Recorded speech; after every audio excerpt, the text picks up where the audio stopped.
हाय leaders, नमस्कार। सबसे पहले तो माफ़ी, क्योंकि लाइव पहले भी नेटवर्क इशू के कारण नहीं हो पाया और पिछला लाइव भी नेटवर्क इशू के कारण डिलीट हो गया, नहीं चल पाया। क्योंकि मैं पूरी बात एक ही वीडियो में करना चाहता हूँ, मैं दो वीडियो में नहीं करना चाहता। ओकी लाइफ के 42 मंथ्स 2 मई को कंप्लीट हो गए। 42 मंथ्स मीन एक छोटी सी जर्नी नहीं होती है। 42 मंथ्स 42 महीने 3.5 साल बहुत है किसी भी ऑर्गेनाइजेशन को समझने के लिए, उसकी पॉलिसीज़ को समझने के लिए, उसके काम करने के तौर तरीक़ों को समझने के लिए, उसके इरादों को समझने के लिए, उसके जोश को, जुनून को, वर्किंग स्टाइल को, वर्किंग पैटर्न को, वर्किंग कल्चर को समझने के लिए 3.5 साल बहुत होते हैं। थोड़ा सा अपने बारे में बात कर लेता हूँ। मैं डेक्कन हेल्थ केयर में टॉप आईडी के तौर पे मैंने एक लंबे समय तक कई सालों काम किया और वहाँ का टॉप अर्नर भी मैं ही रहा। और आज भी जितनी टीम वहाँ पे काम कर रही है वो सब मेरी ही टीम है, मेरे साथ ही वो लोग काम करते थे। उसके बाद बात करते हैं। इन फैक्ट 2016 आई डिसाइडेड कि मुझे कुछ करना है, कुछ और करना है। वहाँ अपने इश्यूज़ कुछ अलग थे जिनके कारण आगे बढ़ना पड़ा। और लाइफ में है ना, कई बार आगे बढ़ना ही पड़ता है। पीछे आपके पास क्या है उसको छोड़ के आगे बढ़ना ही पड़ता है। मुझे आगे बढ़ना था, तो मैंने लगभग फरवरी 2016 में आरएमसीएल को स्टार्ट किया। और आरएमसीएल फरवरी 2016 या फरवरी लास्ट में लगभग जब हमने वहाँ काम शुरू किया तो देखा कि बड़े सारे चैलेंजेस हैं। जब हमने वहाँ काम शुरू किया था, प्योर जनरेशन प्लान था, प्रोडक्ट का प्राइस बहुत कंट्रोल्ड था, प्रोडक्ट की रेंज ठीक ठाक थी। पर जैसे ही हमने काम शुरू किया, एक बड़ा इवेंट किया, मेरे साथ बहुत सारे लोग उस कंपनी से आए हुए हैं, काम करते हैं, तो वो अच्छे से जानते हैं कि वहाँ पे क्या क्या बातें हुई। बहुत लोग, बहुत अच्छे अच्छे लीडर्स वहाँ से, जब वो कंपनी बाद में बंद हुई, कई साल के बाद मेरे साथ आए और मेरे साथ आज काम कर रहे हैं। तो 2-2.5 महीने के अंदर ही सिचुएशन समझ में आने शुरू हो गई। प्लान चेंज करना शुरू कर दिया। वो जनरेशन प्लान से बाइनरी प्लान की तरफ जा रहे थे, कैरी फॉरवर्ड, और प्रोडक्ट के प्राइसेस बदल रहे थे, सर्विसेज बिल्कुल ख़त्म हो गई थी, कहीं माल पहुंच रहा था, पहुंच ही नहीं रहा था। इनफैक्ट तो 25 तरह के चैलेंजेस आए। तो आई डिसाइडेड 2.5 महीने के अंदर मैंने बोला कि नहीं, मैं नहीं कर पाऊँगा। ना कोई अच्छा बिजनेस, बहुत बड़ा बिजनेस हमने किया था तब तक, ना कोई पे आउट बना था। हाँ, एक चीज़ ज़रूर थी, एक बड़ा सवाल ज़रूर उठ गया था कि लगातार इतने साल किसी एक कंपनी में रहने के बाद किसी कंपनी को 2.5 महीने में छोड़ देना बहुत बड़ा क्वेश्चन मार्क लगा देता है आपकी स्टेबिलिटी पे, आपकी क्रेडिबिलिटी पे। तो बहुत सारे लोगों ने मुझे समझाया, उस कंपनी के डायरेक्टर्स ने भी बात करने की कोशिश की, दूसरे लीडर्स ने भी बात करने की कोशिश की, बहुत सारे और दोस्तों ने बात की, इंडस्ट्री में बहुत सारे लोगों ने कहा कि ये क्या कर रहे हो, इमेज ख़राब हो जाएगी। मैंने कहा कंपनी छोड़ने से इमेज ख़राब नहीं होगी, गलत कंपनी अगर मैं करता रहा तो इमेज ख़राब हो जाएगी। परवाह नहीं की क्या होगा क्या नहीं होगा, मैंने उस कंपनी को क्विट किया। वो शायद सबसे बड़ा सेटबैक था, वो शायद मेरे लिए सबसे बड़ा टर्निंग पॉइंट था जब मुझे सोचना था कि अब क्या। क्योंकि मैक्सिमम लोग किसी न किसी कंपनी को पसंद करने के बाद पिछली को छोड़ते। मैंने पिछली छोड़ दी थी और कोई कंपनी मुझे पसंद नहीं आ रही थी। इस सिलसिले में मैं कई इंटरनेशनल कंपनीज, कई इंडियन कंपनीज के साथ बैठा, जिनको मैं आज बहुत अच्छी कंपनी मानता हूँ। मैं तब भी बहुत अच्छी मानता था, इसलिए मैं उनके साथ बैठा। बहुत अच्छी अच्छी कंपनीज थी। अगर मैं बात कर रहा हूँ, इंडिया की सबसे बड़ी कंपनीज भी शामिल थी, वर्ल्ड की सबसे बड़ी कंपनीज भी शामिल थी। मैंने सबको समझने की कोशिश की, मैं सबके साथ बैठा, बहुत कुछ उन लोगों से सीखने को मिला, बहुत सारी चीज़ें मुझे समझ में आ रही थी। पर एक सवाल जो था उसका जवाब मुझे नहीं मिल रहा था, और वो सवाल ये था कि डायरेक्ट सेलिंग में कंपनी टू कंज्यूमर होने के बावजूद प्राइस महंगे क्यों रह जाते हैं। एक आइडियोलॉजी, एक चुभन, एक टीस, एक दर्द एज ए लीडर मेरे जहन में था। उस सवाल का जवाब ढूंढा ढूंढा ढूंढा ढूंढा, कहीं नहीं मिला। तब मैंने डिसाइड किया कि नहीं यार, अब कुछ अलग किया जाए, अब वो किया जाए जो दिल चाहता है। क्योंकि राइट नाउ जो डेंट लगना है लग गया। जो इमेज पे धब्बा लगना है लग गया, क्योंकि आप 2.5 महीने में किसी कंपनी को छोड़ रहे हो, इससे बड़ा धब्बा कुछ नहीं हो सकता है। यहाँ आप टॉप पे बैठे हो, टॉप से आप पाताल में चले गए हो, ग्राउंड जीरो पे भी नहीं हो और नीचे चले गए हो, तो इससे बड़ा आपको कोई धब्बा लग नहीं सकता। तो इमेज पे जो डेंट आना था आ गया था। मैंने सोचा कि अब कुछ ऐसा किया जाए जो कंज्यूमर फ्रेंडली हो, अब कुछ ऐसा किया जाए जो मैं सवाल ढूंढ रहा हूँ उसका जवाब देने वाला हो। तो बहुत सारी टीम के साथ बैठा, तो अपनी टीमों से बात हुई। मैंने कहा कि भाई ऐसा ऐसा इरादा है कि प्रोडक्ट ऐसे रखेंगे, ये रखेंगे, वो रखेंगे और इस तरीके से चलेंगे।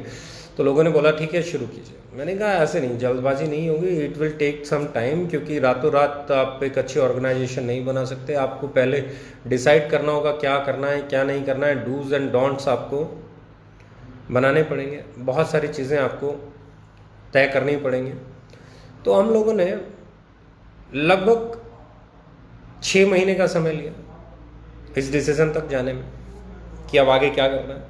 2 नवंबर 2016 ओके लाइफ केयर बनी और मैं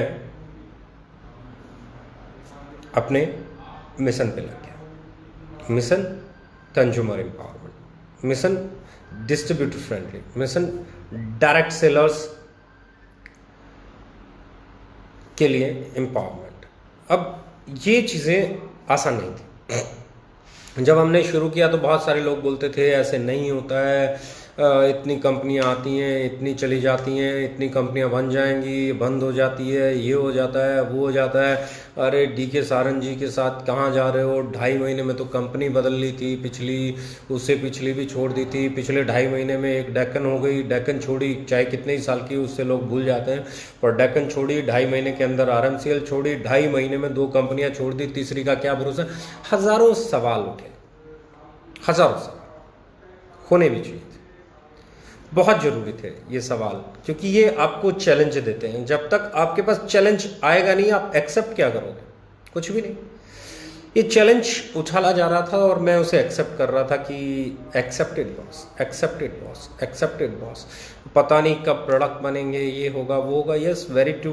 3 साल लगे मुझे प्रोडक्ट डेवलप करने में, 3 साल लगे मुझे थीम को डेवलप करने में, 3 साल लगे मुझे अच्छा न्यूट्रल लेके आने में, 3 साल लगे मुझे अच्छा कल्चर लेके आने में, 3 साल लगे मुझे खुद को प्रूव करने में।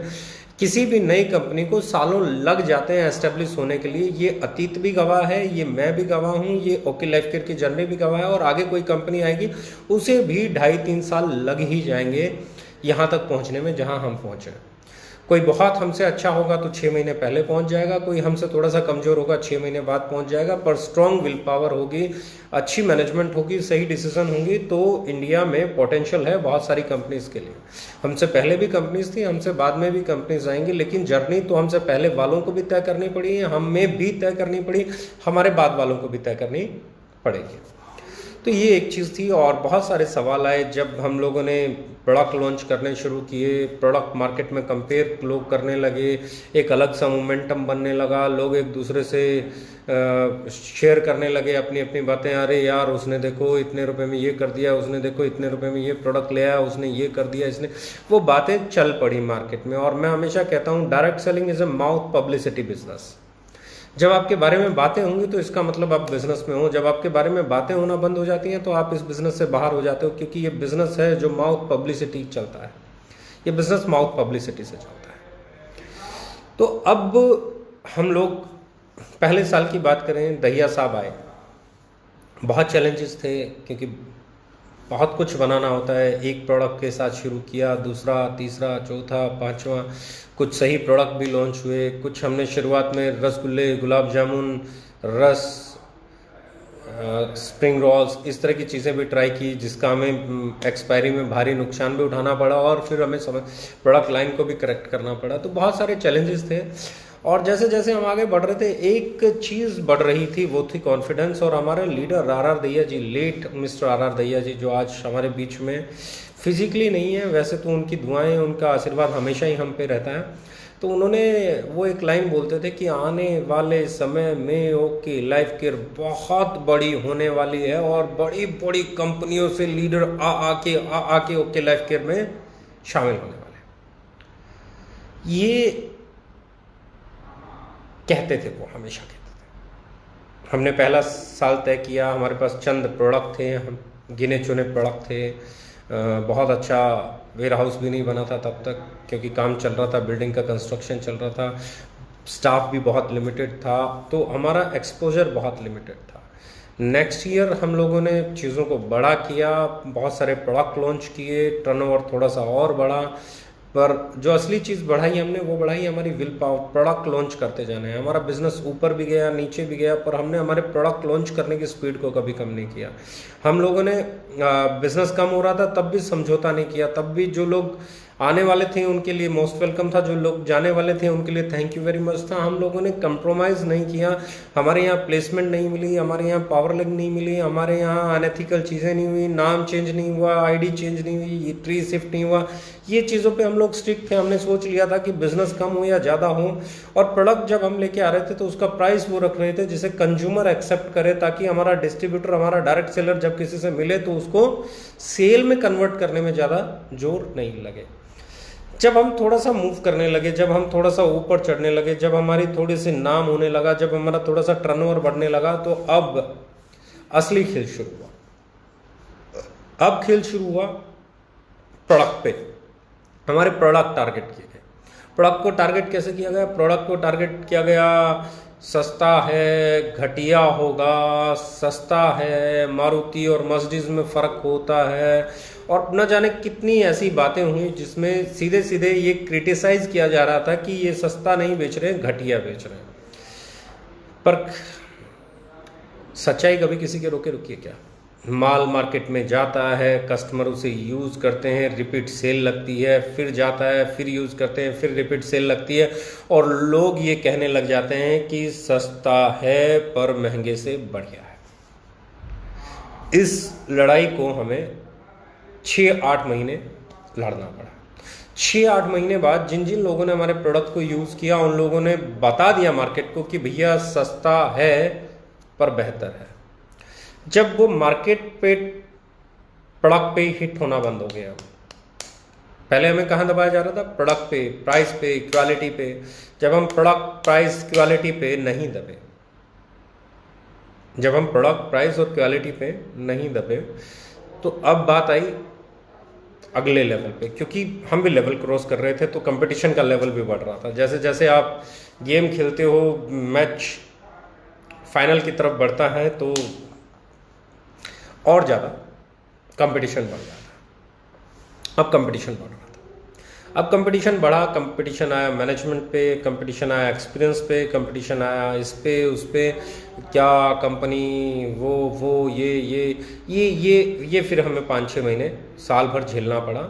और जब ये क्लियर हुआ कि TDS on time, GST on time, product on time, delivery on time, अच्छी मैनेजमेंट, नया स्टाफ, बढ़िया बढ़िया एक्सपीरियंस लोग जो अपने काम को बखूबी जानते थे, अच्छा इंफ्रास्ट्रक्चर डेवलप कर, अच्छा उसके बाद अगर हम बात करें अच्छा स्टाफ आना, चीज़ें, हम लोग pay out on time, TDS on time, GST on time, nothing pendency, tour on time, हर चीज़ जब समय पे जा रही थी, तो लोगों ने कहना शुरू कर दिया कि मैनेजमेंट में कोई कमी नहीं है, मैनेजमेंट बहुत अच्छा है, ये जानता है कब क्या करना है और ये वही करता है। और इससे 2 फायदे हुए। नंबर 1, कंपटीशन में लोग जो बोलते थे वो गलत साबित हुए, और दूसरा ये कि उस कंपटीशन ने हमें एनर्जी दी, हमने अपनी पूरी ताकत लगाई, हम अच्छा स्टाफ लेके आए, हमने अच्छे प्रोडक्ट डेवलप किए, हमने अच्छा मार्केटिंग ऑफर्स निकाले, हम लोगों ने अच्छे तरीके से उसको फाइट किया, तो उसका नतीजा मिला, हमारे लीडर्स के पे आउट बनना शुरू हो गए। अब क्या हो गया? अब 2 चीज़ें ख़त्म हो गई थी। पहली चीज़ ये ख़त्म हो गई थी कि आपका प्रोडक्ट घटिया है, दूसरी चीज़ ये ख़त्म हो गई थी कि आपकी मैनेजमेंट घटिया है। अब तीसरी बात जो कि किसी भी चीज़ के ऊपर लागू होती है, वो थी इंफ्रास्ट्रक्चर छोटा है। इंफ्रास्ट्रक्चर छोटा है। इंफ्रास्ट्रक्चर वक्त के साथ डेवलप होता है। इंडिया में पहले 3 साल में किसी भी डोमेस्टिक और इंटरनेशनल कंपनी से बड़ा, पहले 3 साल, 3.5 साल, 42 महीने में, चलो मैं और 6 महीने पीछे चला जाता हूँ, इंडिया की किसी भी कंपनी के पहले 3 साल के इंफ्रास्ट्रक्चर से बड़ा इंफ्रास्ट्रक्चर डेवलप किया है हम लोगों ने। आप इंडिया की किसी भी कंपनी की हिस्ट्री उठा के देख लीजिए। पहले 3 साल। इंफ्रास्ट्रक्चर, आप ऑफिस की बात कर लें, आप वेयर हाउस की बात कर लें, आप स्टोर्स, हमारे स्टॉक पॉइंट्स, पीयूसी, डीपीयूसी, सीपीयूसी, आरपीयूसी, इनकी बात कर लें, आप हमारे बन रहे वेयर हाउसेस की बात कर लें, हमारे ट्रेनिंग्स की बात कर लें, एजुकेशन सिस्टम की बात कर लें, तो हमारे स्टाफ की बात कर लें, हमारे लॉजिस्टिक डिपार्टमेंट की बात कर लें, तो पहले 3 साल में ये इंडिया में किसी भी कंपनी द्वारा प्रोवाइड किया गया सबसे बड़ा इंफ्रास्ट्रक्चर था, जिसके कारण हमारी सर्विसेज बेहतर होती चली गई। जो छोटी मोटी कंप्लेंट्स थी वो भी दूर होने लगी और लीडर्स का पे आउट और बड़ा होने लगा। तो अब इंफ्रास्ट्रक्चर पे भी नहीं बोला जा सकता था, अब इंफ्रास्ट्रक्चर पे भी आपको रोका नहीं जा सकता था। लॉकडाउन आया और हम लोगों ने एक बड़ा कमाल किया। वो कमाल ये था कि हम लोगों ने एडवांस पे आउट दिया और इस महीने हम 5 तारीख को क्लोजिंग करने जा रहे हैं। तो पे आउट देख के भी मुझे खुशी हो रही है कि इस महीने भी पे आउट लीडर्स के बहुत शानदार बनने वाले हैं। ये फेज रही, अब एक नया दौर चल रहा है। लॉकडाउन में ऑपरेट नहीं किया या ऑपरेट हो गया, लॉकडाउन में पता नहीं क्या क्या ऑपरेट नहीं हुआ, लॉकडाउन में पता नहीं क्या क्या ऑपरेट नहीं हुआ, बहुत सारी चीज़ें ऑपरेट नहीं हुई, बहुत सारी चीज़ें। और जो नहीं ऑपरेट करने का रीज़न था वो सब जानते हैं। आज भी लॉकडाउन है, आज भी पैनाडेमिक है, आज भी स्प्रेड हो रहा है, पर हम लोगों ने लॉजिस्टिक चालू किया। क्यों? क्योंकि मुझे लगता था जो लोग ये कह रहे हैं, देखो एक चीज़ क्लियर है, इंडिया में लॉजिस्टिक इन हाउस किसी का भी नहीं है। कोई भी अपनी ट्रांसपोर्टेशन नहीं चलाता है डायरेक्ट सेलिंग में, किसी के सब, कोई टीसीआई से कर रहा होगा, कोई किसी से कर रहा होगा, कोई आपका डीटीडीसी से कर रहा होगा, कोई किसी से कर रहा होगा। और जब ये कंपनियां ऑपरेट कर रही हैं तो ये उनके लिए भी कर रही हैं, हमारे लिए भी कर रही हैं, किसी और के लिए भी कर रही हैं। और जब ये नहीं कर रही हैं तो ट्रांसपोर्टेशन, प्राइवेट ट्रांसपोर्टेशन काम कर रही है। आप एक गाड़ी में, ट्रक में माल लोड करोगे, भेज दोगे। लेकिन हम नहीं चाहते थे कि उस दौर में लोग हमारे इन्फेक्टेड हों, हमने उसको रोक लिया। राइट, अब हम आ गए काम पे। जब से लोगों को ये पता चला हम काम पे आ गए, फिर वो कंपटीशन पीक पे आ गया। देखिए, मैं हमेशा कहता हूँ इंडिया में कोई एक कंपनी, सिर्फ एक कंपनी अच्छी नहीं हो सकती। ये इंडस्ट्री है, बहुत कंपनियाँ अच्छी हैं, इंडिया की बहुत सारी कंपनियाँ बहुत अच्छी हैं। मैं नाम ले सकता हूँ, मुझे एतराज़ नहीं है। Vestige is a very good company, Modi care is a very good company, RCM is a very good company, IMC is a very good company, Altos is a very good company, Amway is a very good company, आपका Oriflame is a good company, FLP is a good company, Herbalife is a good company, Avon is a good company। तो n number of companies हैं, बहुत सारी companies हैं जो बहुत बढ़िया हैं और बहुत अच्छे तरीके से काम करती हैं। द सेम वे हमारी सिर्फ मंशा और टारगेट यही है कि हम हमेशा इन अच्छी कंपनियों की श्रेणी में खुद को पाएं, लोग हमें भी उतनी ही अच्छी कंपनी माने। कंपटीशन है, होगा, होता रहेगा, ये हेल्दी कंपटीशन है, इसे हेल्दी रखें। जब हम इसे पर्सनल लेते हैं, पर्सनल अटैक, मेरे पे पर्सनल अटैक, मैनेजमेंट पे पर्सनल अटैक, किसी और पे पर्सनल अटैक, आप दूसरे से पर्सनल अटैक कर रहे हो और सामने वाले से उम्मीद भी करो कि सामने वाला तुम्हारे बिजनेस पे अटैक भी नहीं करे और आप पर्सनल अटैक करो, तकलीफ आ जाती है बॉस। खुद को सुधारो, फिर सामने वाले से उम्मीद करो। आप पर्सनल अटैक कर रहे हो, हम बिजनेस अटैक भी ना करें, ये तो हमारी इंसानियत है। हम अभी भी बिजनेस अटैक पे ही बात कर रहे हैं, वरना हमें भी पर्सनल हो जाना चाहिए, लेकिन नहीं हो सकते। क्यों? क्योंकि हम एथिक्स से बाहर हो जाते हैं। हमने आज तक किसी पे भी पर्सनल अटैक नहीं किया, किसी की इमेज पे, किसी की पर्सनल लाइफ पे, किसी के कैरेक्टर पे कभी नहीं किया। लोगों ने मेरे बारे में डाला कि एक बोतल का मेरा फ़ोटो डाल के, जो कि उस बोतल में क्या था क्या नहीं था गॉड नॉज, और एक साथी को पिलाते हुए मेरी फेसबुक वॉल से ही जरूर लिया होगा। लेकिन अब उन्हें कौन बताए वो था क्या। जो लोग मुझे जानते हैं, दोस्त, आपकी कंपनी में बहुत सारे लीडर्स मुझे बहुत सालों से जानते हैं, उनसे पता कीजिए क्या डीके सारण ड्रिंक करता है, पता चलेगा। लेकिन अगर ये आपके लिए क्राइटेरिया है कि आपका सीईओ, आपका डायरेक्टर, आपका एमडी, आपकी मैनेजमेंट शराब ना पीने वाली हो, तो ये बहुत अच्छा है, आई लाइक इट। पता कीजिए आपकी कंपनी के डायरेक्टर, आपकी कंपनी के मैनेजमेंट वो तो नहीं पीते। अगर पीते हैं तो क्या आप उनके बारे में ऐसा डालने की हिम्मत करेंगे? नहीं। क्यों? नहीं कर पाएंगे। क्यों? बाइस्ड हो जाते हैं। अपना बुरा भी सही है और दूसरे का सही भी बुरा है, इससे ऊपर उठना पड़ेगा बस। किसी ने पीछे मेरा एक फ़ोटो डाला वीडियो में से निकाल के, एक लड़की के साथ। मेरे भाई, मैं म्यूज़िकल वीडियोस करता हूँ, मेरे म्यूज़िकल वीडियोस हैं, उसमें बहुत कुछ मिल सकता है। अगर हम बात करें किसी हीरो की 50 हीरोइन रही हों अलग अलग फिल्मों में, तो उसके तो आपको पता नहीं क्या कहते हैं। खैर एनीवेज, मुझे फ़र्क नहीं पड़ता। मैं सिर्फ ये कहना चाहता हूँ कि हमें इन चीज़ों से ऊपर उठना होगा। आप जितना पर्सनल अटैक कर सकते हैं कर लीजिए। हम एक ही चीज़ करेंगे, वो है और अच्छे प्रोडक्ट लाएंगे, और सही प्राइस पे लाएंगे, और सही तरह से मार्केट करेंगे, लोगों तक पहुंचेंगे, लोगों तक अपनी सोच को पहुंचाएंगे। क्योंकि हम 130 करोड़ भारतीय लोगों के लिए काम करते हैं और 42 महीने में हमने 42 मंथ्स में एक ही चीज़ सीखी है। अगर कंज्यूमर आपके साथ जुड़ गया, अगर कस्टमर आपके साथ कनेक्ट हो रहा है, तो आपको कोई हरा नहीं सकता। आपकी मार्केट बहुत छोटी है दोस्त, बहुत छोटी मार्केट है। जिस मार्केट में आप काम कर रहे हैं वो बहुत छोटी है, वो डायरेक्ट सेलर्स की मार्केट है। मैं जिस मार्केट को टारगेट करके काम कर रहा हूँ वो मार्केट बहुत बड़ी है। वो मार्केट है जहाँ हिंदुस्तान लीवर काम करता है, वो मार्केट है जहाँ डाबर काम करता है, वो मार्केट है जहाँ हिमालय काम करता है, वो मार्केट है जहाँ आईटीसी काम करती है, वो मार्केट है जहाँ पतंजलि काम करती है, वो मार्केट है जहाँ सफोला काम करता है, यानी कि मोरक्को आपका वो मार्केट है जहां फॉर्चून अडानी ग्रुप काम करता है। वो मार्केट अलग मार्केट है, आपकी मार्केट अलग मार्केट है। मेरी और आपकी मार्केट में हाँ ये एक ज़रूर है, जब मेरे प्रोडक्ट का प्राइस, उसका मार्केटिंग प्लान लोगों के पास जाएगा, जब वो लोग उसे कंपेयर करेंगे तो डिस्ट्रक्ट हो सकते हैं। I do agree that. अपनी अच्छी एजुकेशन दो, अपने अच्छे ट्रेनिंग प्रोग्राम्स दो, अपने लोगों को अपने तरीके से चलाओ। हाँ कंपटीशन है बॉस, प्राइस का कंपटीशन, प्रोडक्ट का कंपटीशन तो इस दुनिया में सबको लड़ना पड़ेगा। रिलायंस को भी लड़ना पड़ेगा, एयरटेल को भी लड़ना पड़ेगा, आइडिया को भी लड़ना पड़ेगा, वोडाफोन को भी लड़ना पड़ेगा, सबको लड़ना पड़ेगा। और जो लड़ने में सक्षम है वही टिकेगा। इसके लिए अनएथिकल प्रैक्टिसेस अगर करना हम शुरू कर देंगे तो मुझे लगता है हम इंडस्ट्री का, अपना, एक दूसरे का, रिलेशंस का, बहुत सारी चीज़ों का लॉस करेंगे। रही बात धमाके की, तो धमाके की बात तो ये है सर कि अभी हम लोगों ने जिस सीरीज़ को चालू किया है, फर्स्ट वीक जून तक हम एक बहुत बड़ी प्रोडक्ट रेंज लेके आने वाले हैं, बहुत बड़ी। आज भी एक प्रोडक्ट लॉन्च होने वाला है, पोस्टर आने वाला है।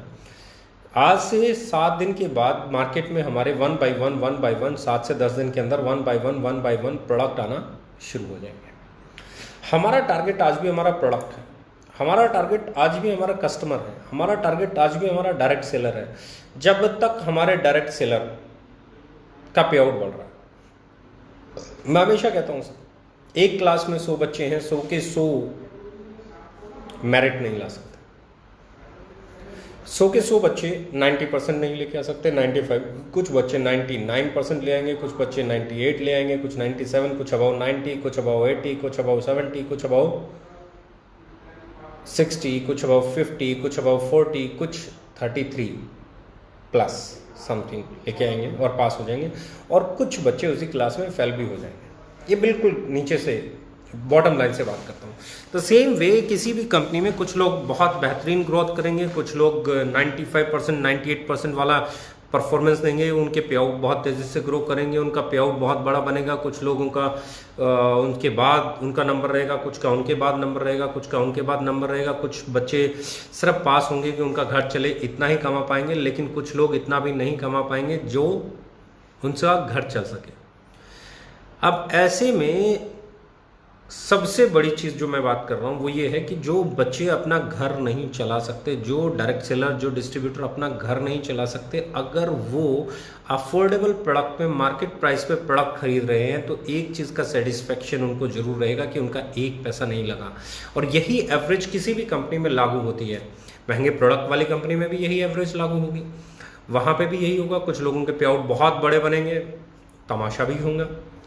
कुछ बड़ी बड़ी गाड़ियाँ भी ले आएंगे, वो भी होगा। कुछ लोग बाकी की चीज़ें करेंगे, लाइफस्टाइल अच्छा हो जाएगा। कुछ लोग उनके बाद होंगे, कुछ उनके बाद होंगे, कुछ उनके बाद होंगे। कुछ वहाँ पे भी अपना घर नहीं चला पाएंगे और कुछ वहाँ पे भी ऐसी पोजीशन में होंगे कि वो वहाँ पे पास ही नहीं हो पा रहे होंगे, कई सालों से पास नहीं हो पा रहे होंगे। लेकिन वहाँ एक पेन रहेगा कि वो पास होने के प्रयास में हर रोज़ महंगा प्रोडक्ट खरीद रहे हैं। वो हर रोज ट्यूशन फीस पे कर रहे हैं।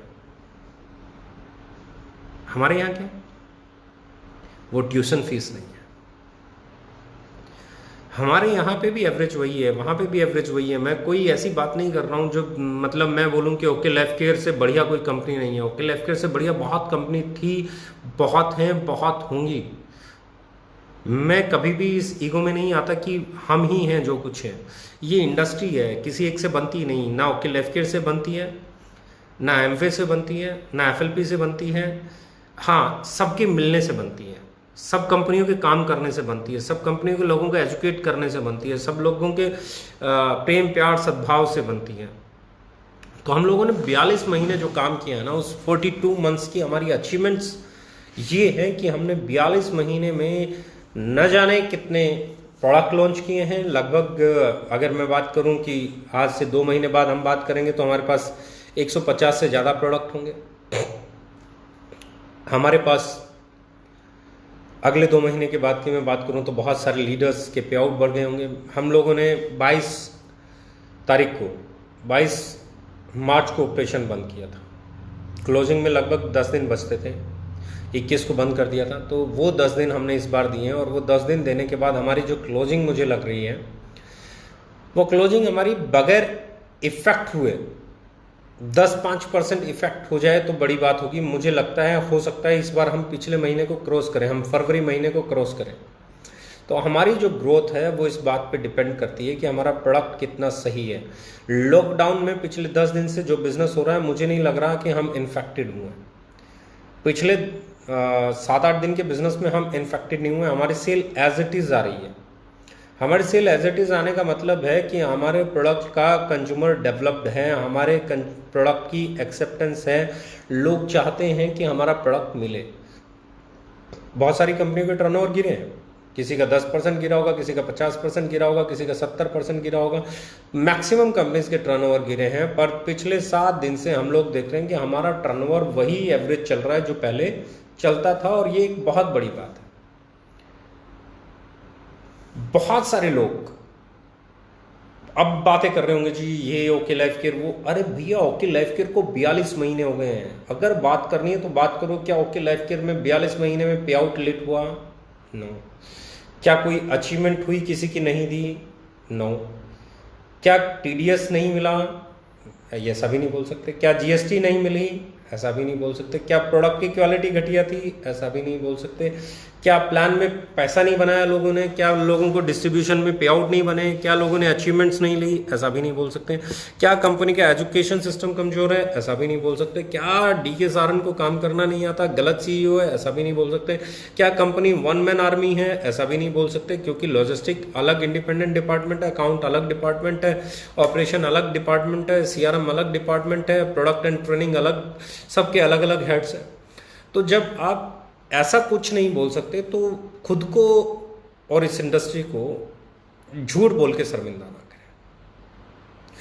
लोग आपके पास से मेरे पास भी आएंगे और लोग मेरे पास से आपके पास भी जाएंगे। ऐसा कोई रास्ता, मैं पहले दिन से कहता हूं, मेरे पुराने वीडियो पता चल जाएगा। ऐसा मेरी ट्रेनिंग में भी मैं हमेशा बोलता हूं, ऐसा कोई रास्ता बना नहीं जो दिल्ली से रोहतक आता हो और रोहतक से दिल्ली नहीं जाता हो।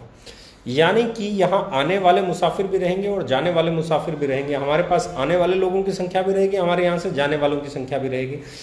जो संख्या ज़्यादा है कंपनी उस दिशा में जाएगी। आने वालों की संख्या ज़्यादा है तो कंपनी ग्रो करती रहेगी, जाने वालों की संख्या ज़्यादा है तो कंपनी ग्रो करना बंद कर देगी और सैचुरेशन की तरफ बढ़ जाएगी।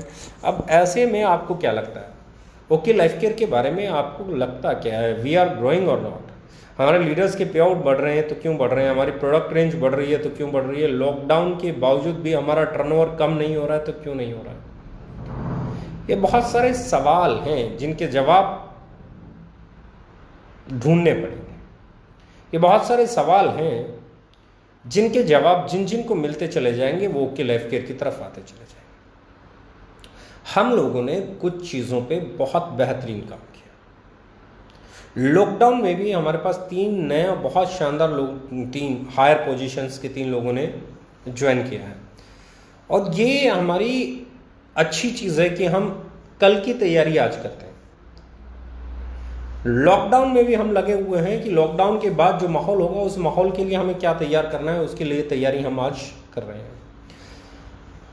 एक प्रोडक्ट और हम लॉन्च करने वाले हैं और उस प्रोडक्ट का नाम मैं अभी ऑर्गेनिक और हर्बल 2 लिक्विड्स डेवलप कर रहे हैं, जिन्हें आप पानी में डालेंगे और आपका फ्रूट और वेजिटेबल क्लीन हो जाएगा। कुछ समय के लिए उसे छोड़ देंगे और एडिबल ग्रेड का रहेगा, 100% ऑर्गेनिक और 100% हर्बल रहेगा। 2 ग्रेड लेके आ रहे हैं, दोनों के प्राइस अलग अलग हैं, ऑर्गेनिक का अलग है, हर्बल का अलग है। तो we are working on such products जो इस वक्त की डिमांड है। आपको कंपटीशन करना है तो यहाँ आइए, सेल पे कंपटीशन कीजिए, मार्केटिंग पॉलिसीज पे कंपटीशन कीजिए, एजुकेशन पे कंपटीशन कीजिए। क्या रखा है बॉस? आपको क्या लगता है? आप बोलते रहेंगे, आप बोलते रहेंगे, हम नहीं बोल रहे हैं। क्या होगा उस दिन जिस दिन हम भी बोलेंगे? क्या आपको लगता है कि हमारे पास बोलने के लिए विषय नहीं है, सब्जेक्ट नहीं है, चीज़ें नहीं है? सब कुछ है और बहुत अच्छे से है, बहुत अच्छे से टारगेट करना भी आता है, बहुत अच्छे से अपनी चीज़ों को प्रूव करना भी आता है, लेकिन नहीं करना चाहते क्योंकि हम इस इंडस्ट्री का, आपकी कंपनी का, हमारी कंपनी का, हम सब कंपनियों की बेहतरी चाहते हैं, क्योंकि एक एक कंपनी जो ग्रो करती है वो इंडस्ट्री को ग्रो कराती है। तो लेट्स दोस्त, फिर मैं बोल रहा हूँ कि हाथ मिलाओ और एक साथ आगे बढ़ो। जो हमारे साथ आना चाहते हैं वो हमारे साथ आ जाएंगे, जो आपके साथ काम करना चाहते हैं वो आपके साथ कर लेंगे। और ये किसी भी कंपनी के लिए मैं बोल रहा हूँ, ये ओपन मार्केट है, ये किसी की बंधुआ मजदूरी थोड़े ना। आप किसी को सैलरी आप देते नहीं, किसी को सैलरी मैं देता नहीं। जो सेल करता है वो सेल का कमीशन लेके जाता है, तो ये उसकी चॉइस है, वो किसका माल बेचेगा। उसके पीछे क्रिटिसिज्म, उसके पीछे बुराई, उसके पीछे बदनामी अगर आप लोग डाल रहे हैं, तो मैं लाख कोशिश करूं अपने लीडर्स को रोकने की, उनको आपका जवाब देना पड़ेगा। और मैं नहीं चाहता मेरी लीडरशिप को, मेरी टीम को, मेरे लोगों को आपको जवाब देना पड़े और मैं उन्हें रोकता रहूं। और बार बार रोकने से क्या होता है, मैं अपने लीडर्स को बार बार रोकने की कोशिश करता हूं, वो रुक जाते हैं, फिर आप में से कोई कुछ कहता है, फिर वो जवाब देते हैं। फिर बहुत सारे लोग मुझे भी मैसेज डालते हैं कि आपके लीडर ऐसा करते हैं। अरे भैया, आप अपने सीनियर्स को देखिए, आप अपनी कंपनी के लीडर्स को देखिए, उन्हें रोकिए। मैं फिर रिक्वेस्ट कर रहा हूँ, उन्हें रोकिए, क्योंकि ये इंडस्ट्री बड़ी बनानी है तो आपको प्रोडक्ट पे, प्राइस पे, डिस्ट्रीब्यूशन पे, एजुकेशन पे ही फोकस करना पड़ेगा। और मेरी ताकत एक ही है, हमारी कंपनी की ताकत एक ही है, वो यही है कि हम एक इंटेंशन के साथ काम करते हैं। हम एथिक्स के साथ समझौता नहीं करेंगे, हम कंज्यूमर एम्पावरमेंट पे काम करेंगे, हम सही कीमत पे सही प्रोडक्ट डिलीवर करते थे, करते हैं, करते रहेंगे। जैसे जैसे हमारी बाइंग कैपेसिटी बढ़ेंगी, हम आगे चल के प्राइसेस और कम करने का प्रयास कर रहे हैं। और अगला जो हमारा कदम होगा वो और स्पाइसेस पे होने वाला है, क्योंकि अब हम स्पाइसेस की पैकिंग आगे चल के चेंज करने वाले हैं। आगे चेंज करके पाउचेस में लेके आएंगे और उसका प्राइस जो है उसको कोशिश करेंगे कि वो ट्रेडिशनल प्राइस के करीब आ जाए हमारी स्पाइसेस भी। और भी बहुत सारी चीज़ों पे काम चल रहा है, बहुत सारे प्रोडक्ट पे काम चल रहा है। अब जो हम प्रोडक्ट और ब्रांडिंग कर रहे हैं, वी आर डेवलपिंग। अब अगर मैं बात कर रहा हूं तो हम वो प्रोडक्ट डेवलप कर रहे हैं जो प्रोडक्ट इंटरनेशनल मार्केट को ग्रैब करने वाले हों।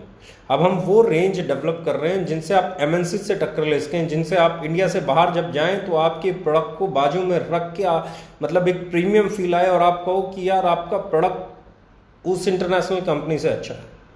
तो अभी हमारा टारगेट है इंटरनेशनल मार्केट को ग्रैब करना। हमने इंडियन मार्केट की नब्ज को समझा है, इंडियन मार्केट को बढ़िया प्रोडक्ट दिए हैं, लेकिन हम 2020-21 में जो पॉलिसीज बना रहे हैं, हमारा टारगेट है 2021 में ग्लोबल थिंकिंग के साथ आगे बढ़ना और इंटरनेशनल मार्केट को कम्पीट करना।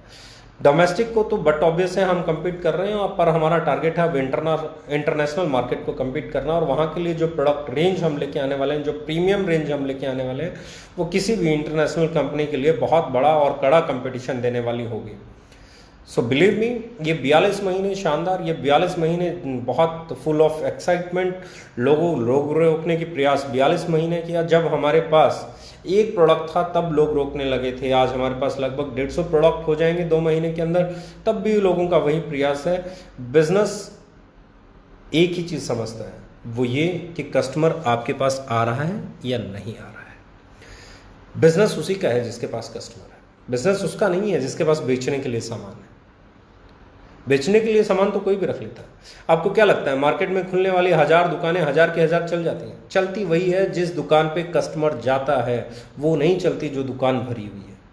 आप कितनी दुकान भर के लो, कितनी दुकान सजा लो, वो नहीं चलेगी अगर कस्टमर नहीं आएगा तो बॉस, कस्टमर जहां आ सकता है वो दुकान बनाओ, कस्टमर जहां आएगा वो दुकान चलाओ, कस्टमर जहां आता है उसकी रिस्पेक्ट करो, कस्टमर ही भगवान है, इस थ्योरी को समझो और अपने आप को बेहतर करो और कंपटीशन लड़ो। हम खुद ब खुद खुश होंगे आपसे, राइट।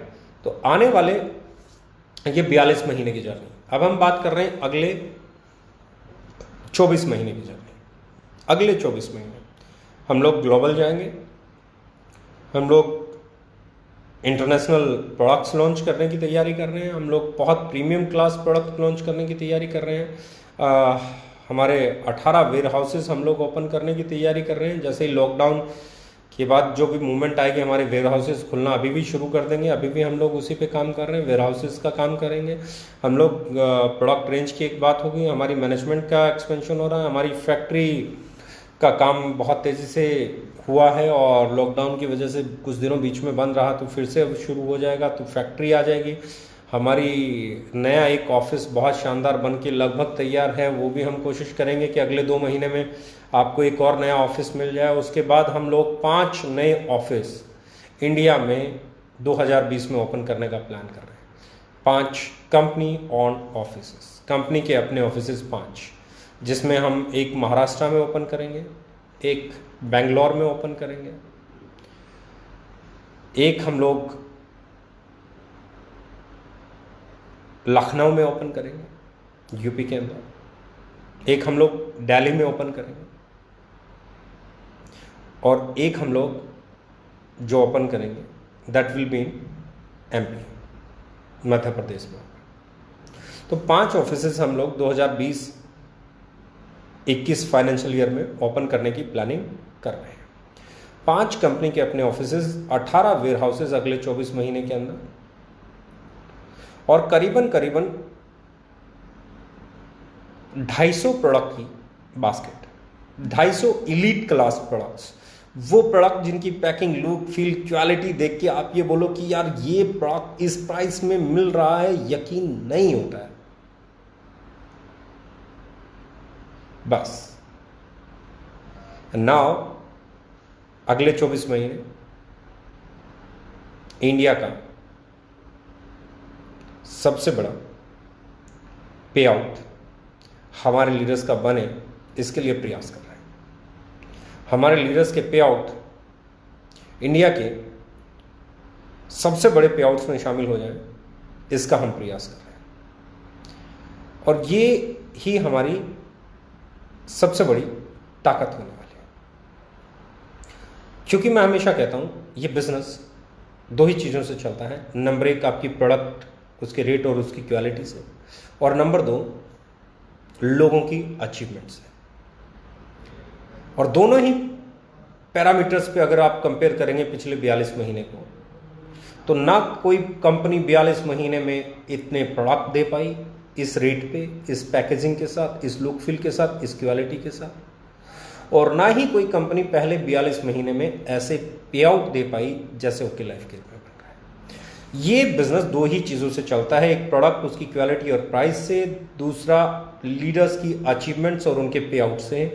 और ये दोनों ही पैरामीटर्स पे पहले 42 महीने में, पहले 42 मंथ्स में जो ओके लाइफ केयर ने किया है, वो मैंने इंडियन डायरेक्ट सेलिंग की हिस्ट्री में नहीं पढ़ा है, नहीं देखा है, नहीं सुना है। इसलिए आपके कंपटीटर भी बड़े हैं, क्योंकि हर बड़ा कंपटीटर ये जानता है कि इनको नहीं रोका गया तो ये सुपरसीड कर सकते हैं। अब देखेंगे, मैंने 42 महीने पहले एक लाइन बोली थी कि रुक जाओ 2.5-3 साल। 2.5-3 साल के बाद इंडिया में बिजनेस प्लान वैसे होंगे जैसे हम लेके आए हैं। इंडिया में प्रोडक्ट प्राइस पे लोग बातें करेंगे। आने वाली नई कंपनियां हमारे पॉलिसीज को फॉलो करेंगी, पुरानी कंपनीज की पॉलिसीज को नहीं। ये लाइन मैंने आज से 42 महीने पहले बोली थी। मैंने कहा था 2.5-3 साल रुक जाओ, हमारे बाद आने वाली कंपनीज पुरानी कंपनीज को फॉलो नहीं करेंगी, हमें फॉलो करेंगी। आज हो रहा है। आज कोई भी नई कंपनी आ रही है, उनके टारगेट में पुरानी कंपनी नहीं है, उनके टारगेट में हम हैं। इसका मतलब हर नया लीडर जो अपनी कंपनी खोल रहा है वो ये मान चुका है कि आने वाला समय ओके लाइफ केयर के प्लान का है, ओके लाइफ केयर की पॉलिसीज का है, ओके लाइफ केयर वाले प्रोडक्ट्स का है, उनके रेट का है। आने वाले हर लीडर को, आने वाली हर कंपनी को हमें फॉलो करना पड़ रहा है। ये प्रूव करता है कि हमने 42 महीने में वो किया है जो पिछले कई सालों में इंडियन डायरेक्ट सेलिंग कंपनियां नहीं कर पाई। आज हर कंपनी हमें फॉलो करना चाहती है, आज हर कंपनी हमें टारगेट करना चाहती है, आज हर कंपनी हमारे जैसा बनना चाहती है, आज हर कंपनी हमारे जैसा प्लान लाना चाहती है, आज हर कंपनी हमारी तरफ प्रोडक्ट के रेट लाना चाहती है। इससे बड़ा प्रूफ क्या होगा कि आपने इंडस्ट्री को बदल के रख दिया है। आप रिवोल्यूशनरी कंपनी है, आप वो कंपनी है जिन्होंने पूरी इंडस्ट्री को एक नया आयाम दिया है। आप वो कंपनी है जिन्होंने इंडस्ट्री को उसके असली रूप में लाके खड़ा करने का काम किया है। आप वो कंपनी है जिन्होंने कंज्यूमर एम्पावरमेंट पे लाके डायरेक्ट सेलिंग को खड़ा कर दिया, जहां हमेशा और प्राइसिंग का ब्लेम होता था। जिस कंपनी के ऊपर हमेशा एक ही धब्बा लगा हुआ होता था कि यहाँ प्रोडक्ट महंगे होते हैं, उस इंडस्ट्री को आज आप इस मुकाम पे ले आए हैं कि आने वाली हर कंपनी सोच रही है प्रोडक्ट का प्राइस क्या रखा जाए, प्लान कैसा हो, कंडीशंस कितनी कम हो। यानी कि आज किसी पुरानी बड़ी इंटरनेशनल कंपनी को या डोमेस्टिक कंपनी को फॉलो नहीं कर रहे हैं लोग। आज पूरे इंडिया में ओके लाइफ केयर के बिजनेस प्लान को, ओके लाइफ केयर के प्रोडक्ट को, उसके रेट को, उसकी पॉलिसी को, उसकी सोच को, आज जो मैं 3 साल 3.5 साल से स्टेज से बोलता था, बहुत सारी कंपनीज के लीडर्स वैसा ही बोलने लगे हैं, बहुत सारी कंपनीज के डायरेक्टर्स वैसी स्टेटमेंट देने लगे हैं। आज जो एथिकल वर्ड हम लोगों ने क्रिएट किया था, उस एथिकल वर्ड पे भी लोग बात करने लगे हैं। इससे बड़ी अचीवमेंट क्या लेंगे आप? इससे बड़ा सबूत क्या चाहिए आपको कि ओके लाइफ केयर किस तरफ बढ़ रही है? ये है प्रूफ सबसे बड़ा कि हमने क्या किया है। जब आने वाली हर कंपनी, बड़े से बड़ा लीडर, बड़ी से बड़ी कंपनी आज आपके बारे में बात कर रही है, आज आपकी तरफ बनना चाह रही है, आज आपसे कंपटीशन लड़ना चाह रही है, आज आपकी तरफ प्रोडक्ट पे बात कर रही है, कोई बोल रहा है रुपया महंगा, कोई कह रहा है रुपया सस्ता, कोई कह रहा है नज़दीक, कोई कह रहा है हमारा ये, कोई कह रहा है उसका वो, इसका मतलब we are talk of town of. हम लोगों ने 42 महीने में वो कर दिया है जो बड़ी बड़ी कंपनियां 10-10, 12-12, 15-15 साल में नहीं कर पाई। अगले 24 महीने जीतने वाले हैं। अगले 24 महीने लाजवाब अचीवमेंट्स लाने वाले हैं। अगले 24 महीने एक बहुत बड़ी तैयारी के हैं। अगले 24 महीने वेयर हाउसेज के नाम हैं। अगले 24 महीने आपके कंपनी के 5 ऑफिसेज के नाम हैं। अगले 24 महीने आपकी फैक्ट्री, आपकी इंफ्रास्ट्रक्चर, आपके स्टाफ के नाम हैं। अगले 24 महीने हमारे लीडर्स के पे आउट को कई गुना बड़ा करने के नाम हैं। आई होप इससे ज़्यादा आपको किसी डिटेलिंग की ज़रूरत नहीं होगी। लग जाओ दोस्तों, कल हमारा है, अगले आने वाला साल हमारा है, 2020 हमारा है, 2021 हमारा है, 22 हमारा है, 23 हमारा है, 24 हमारा है, 25 हमारा है। ये साल हमारे हैं। जब इंडस्ट्री 64,000 करोड़ की होगी, 64,500 करोड़ की होगी, 65,000 करोड़ की होगी, 60,000 करोड़ की होगी, 70,000 करोड़ की इंडस्ट्री होगी, सालाना टर्नओवर करेगी, तो ओके लाइफ केयर उसमें मेजर रोल प्ले कर सकती है अगर आप लोग कमिटेड होके अपनी मेहनत करें, आप लोग अगर पूरे जोश और जज्बे के साथ काम करें। Thank you very much, love you all. Let's become the best Indian direct selling company. Thank you very much.